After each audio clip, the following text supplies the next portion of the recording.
नमस्ते। अपनी हिंदी साहित्य में आपका स्वागत है। क्या आप जानते हैं कि कबीर जी के एक दोहे से पूरी ज़िंदगी की दिशा बदल सकती है। पिछले वीडियो में हमने कबीर जी के 5 अनमोल दोहे सुने और सीखे।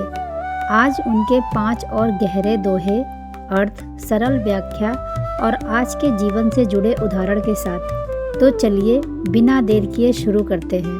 पहला दोहा सुनते हैं। पत्थर पूजे हरि मिले तो मैं पूजू पहाड़, ताते तो चाकी भली पीस खाए संसार।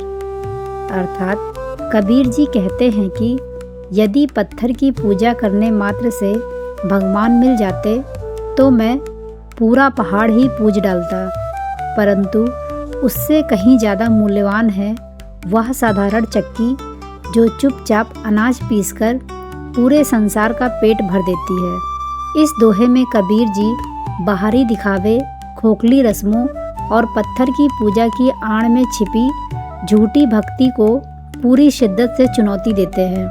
वे साफ कहते हैं, ईश्वर पत्थर की मूर्तियों में नहीं बल्कि सच्चे कर्म, निर्मल मन, दया और सेवा में विराजते हैं। चाहे मंदिर कितना भी सुंदर हो, चाहे पूजा कितनी ही भव्य हो, अगर उससे किसी भूखे का पेट नहीं भरता, किसी दुखी का बोझ नहीं हल्का होता, तो वह पूजा बेकार है।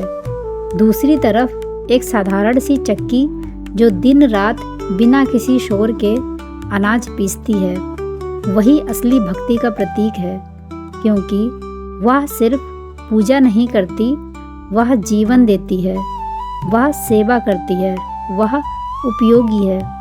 कबीर जी दिल की गहराई से बहुत करुणा और सच्चाई के साथ पूछते हैं, पत्थर पूजोगे या इंसान को खिलाओगे, मंदिर सजाओगे या दिलों को जोड़ोगे।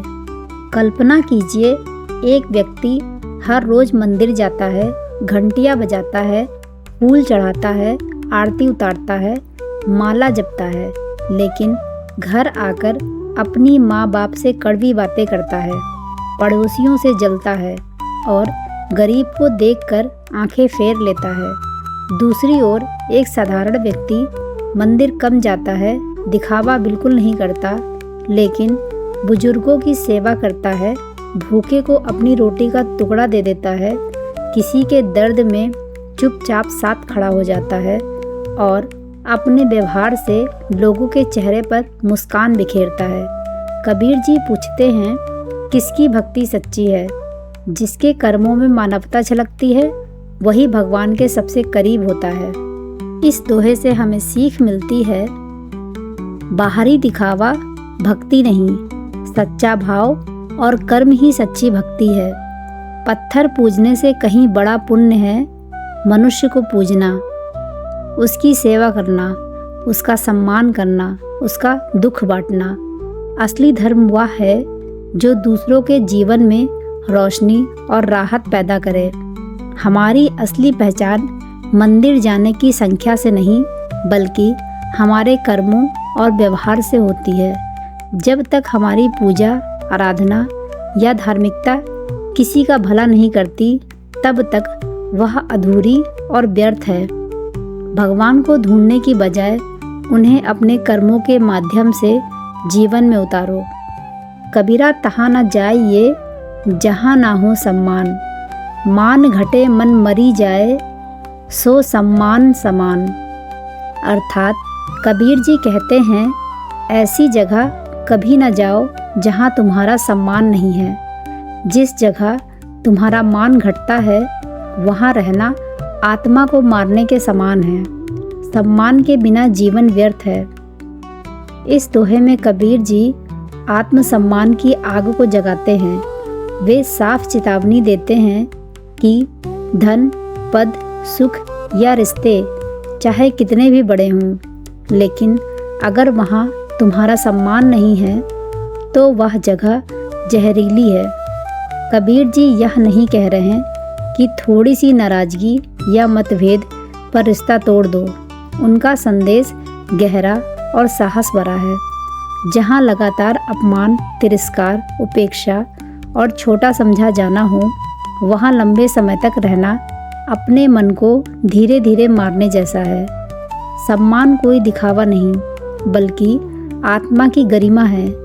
जब सम्मान चला जाता है तो इंसान जिंदा होते हुए भी मर जाता है।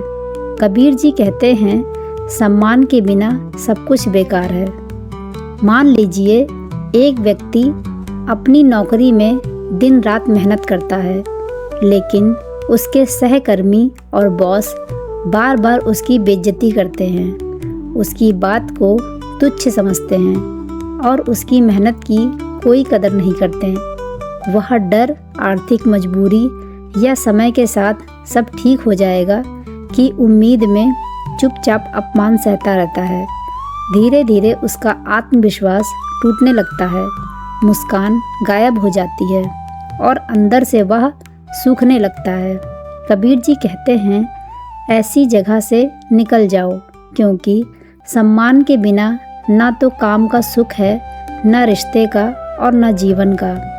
इस दोहे से हमें सीख मिलती है, आत्मसम्मान सबसे बड़ा धन है, इसे कभी मत गवाओ। जहाँ सम्मान नहीं मिलता वहाँ लंबे समय तक टिकना आत्महत्या के समान है। सम्मान मांगने की चीज़ नहीं, कमाने और बचाने की चीज़ है।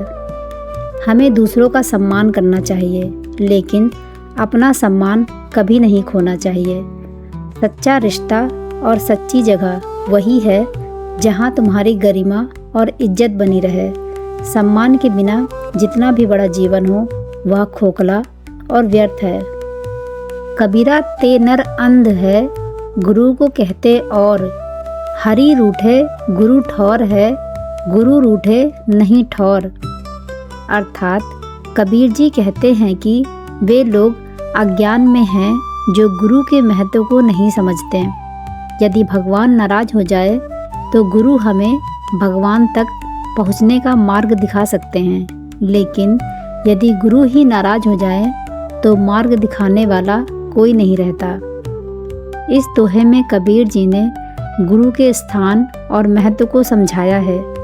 कबीर जी के अनुसार गुरु केवल शिक्षा देने वाला व्यक्ति नहीं होता, बल्कि वह हमारे जीवन से अज्ञानता का अंधकार दूर करके ज्ञान का प्रकाश दिखाता है। मनुष्य कई बार अपने जीवन में सही और गलत का निर्णय नहीं कर पाता। ऐसे समय में गुरु का मार्गदर्शन उसे सही दिशा देता है। कबीर जी गुरु को इसलिए महत्वपूर्ण मानते हैं क्योंकि गुरु हमें सत्य, आत्मज्ञान और ईश्वर की अनुभूति का रास्ता दिखाते हैं। एक बच्चा जब पहली बार पढ़ना शुरू करता है तो उसे अक्षर भी समझ नहीं आते हैं, लेकिन एक शिक्षक धीरे धीरे उसे ज्ञान देता है और वही बच्चा आगे चलकर बहुत कुछ सीखता है। उसी तरह जीवन में गुरु हमें केवल जानकारी नहीं देते, बल्कि सही सोच और सही मार्ग भी देते हैं। इस दोहे से हमें सीख मिलती है, जीवन में सही मार्गदर्शन देने वाले गुरु का सम्मान करना चाहिए। ज्ञान देने वाले व्यक्ति का महत्व समझना चाहिए। अहंकार के कारण गुरु की सीख को कभी नज़रअंदाज नहीं करना चाहिए। सच्चा गुरु जीवन को अंधकार से प्रकाश की ओर ले जाता है। कबीरा यह संसार है जैसा सेलम फूल, दिन दस के व्यवहार में झूठा रंग न भूल। कबीर जी कहते हैं कि यह संसार सेलम के फूल के समान है। सेलम का फूल देखने में बहुत सुंदर और आकर्षक होता है, लेकिन उसमें स्थायी उपयोगिता नहीं होती। उसी प्रकार संसार की चमक दमक और आकर्षण कुछ समय के लिए होते हैं, इसलिए इनके मोह में पड़कर जीवन की सच्चाई को नहीं भूलना चाहिए।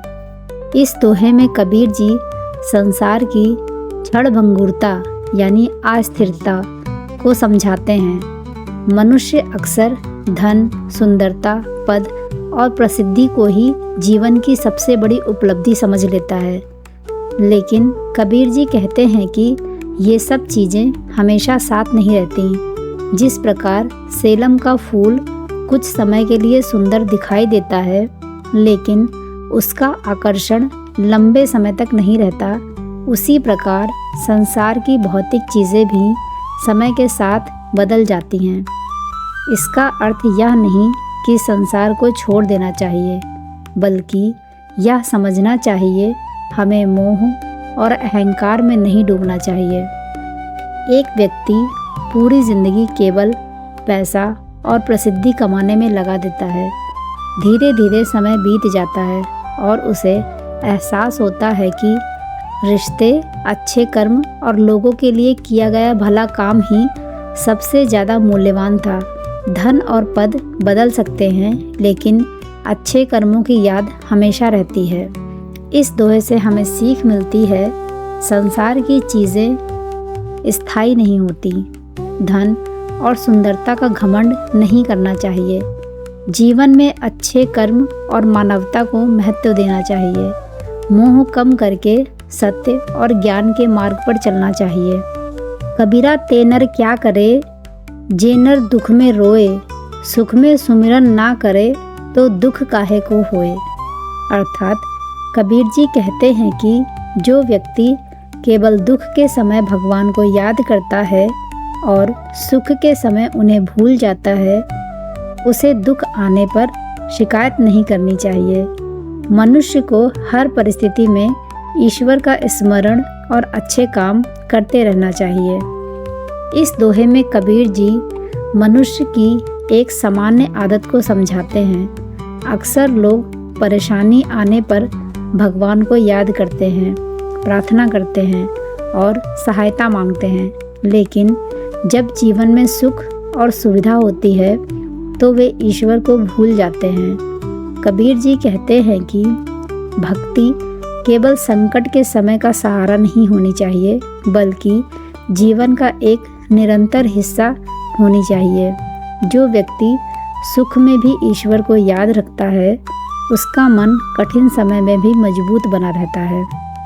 जब किसी व्यक्ति को बीमारी, परेशानी या आर्थिक समस्या आती है तो वह तुरंत भगवान को याद करता है, लेकिन जब सब कुछ अच्छा चल रहा होता है तब वह अपने जीवन, प्रकृति और ईश्वर के प्रति कृतज्ञता भूल जाता है।